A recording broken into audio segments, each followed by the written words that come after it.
একজন নারী যদি সংসার জীবনে গুছিয়ে চলতে পারে তাহলে স্বাদ এবং সাধ্যের মধ্যে সবকিছুই পূরণ করা সম্ভব। হ্যালো ভিউয়ার্স, আসসালামু আলাইকুম। আশা করি সবাই ভালো আছেন। আলহামদুলিল্লাহ আমিও ভালো আছি। তো আজকে আপনাদের সাথে একটা টিপস শেয়ার করছি, সেটা হলো আমি চড়া দামে মশলার প্যাকেট না কিনে আমি নিজেই সব আইটেমের মশলা কিনে বাসায় গুঁড়ো করে নিই। এই মশলাটা আপনি বিরিয়ানি, রোস্ট, তারপরে রেজালা সব কিছুতে ইউজ করতে পারবেন। আজকে আমাদের বিভিন্ন কোম্পানির মশলা আছে, ছোট ছোট প্যাকেট, অনেক বেশি দাম, 60-70 টাকা, 100 টাকা, অল্প একটু মশলার গুঁড়ো পাওয়া যায়। কিন্তু আমরা যদি সব আইটেমের মশলা কিনে বাসায় নিজেরা গুঁড়ো করে নেই তাহলে অনেক বেশি সাশ্রয় হয়। আমি সেটাই মনে করি, কারণ আমি এখানে সব আইটেমের মশলা কিনেছি। দারচিনি, এলাচ, লবঙ্গ, শাহি জিরা, তারপরে চিলি কাবাব, লবঙ্গ, গোলমরিচ, তারপরে যত আইটেমের মশলা আছে প্রতিটা 10-12 আইটেমের মশলা, প্রতিটা মশলায় আমি 50 টাকা করে কিনেছি। এখানে আমি 750 টাকার মশলা কিনেছি।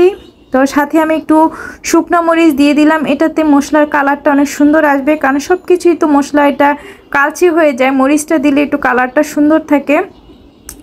তো সব আমার এখানে 750 টাকার মশলা, আমি মনে করি এটা আমি অনায়াসে 3-4 মাস খেতে পারবো। মিনিমাম 3 মাস তো আমার চলেই যাবে, কারণ এটা আমি রেজালা অথবা রোস্ট, বিরিয়ানি এটাতে ইউজ করি। এই মশলার ফ্লেভারটা এত স্ট্রং, আপনি 1 চামচ ইউজ করলে 1 কেজি মাংসের মধ্যে 1 চামচ দিলে এনাফ। দেখেন কি সুন্দর হয়েছে, একদম মিহি হয়ে গেছে এবং কালারটা অনেক সুন্দর। গ্রানটা যে কি সুন্দর, মানে খুবই সুন্দর একটা গ্রান আসছে। এটা বিরিয়ানিতে দিলে তো অসাধারণ লাগে।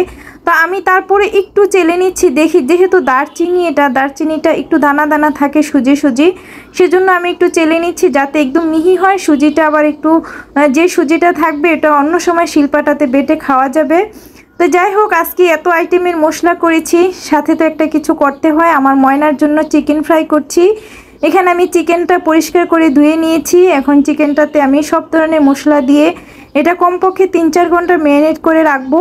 তারপরে এটা ফ্রাই করলে এটাতে সুন্দর একটা টেস্ট আসবে, গ্রান হবে।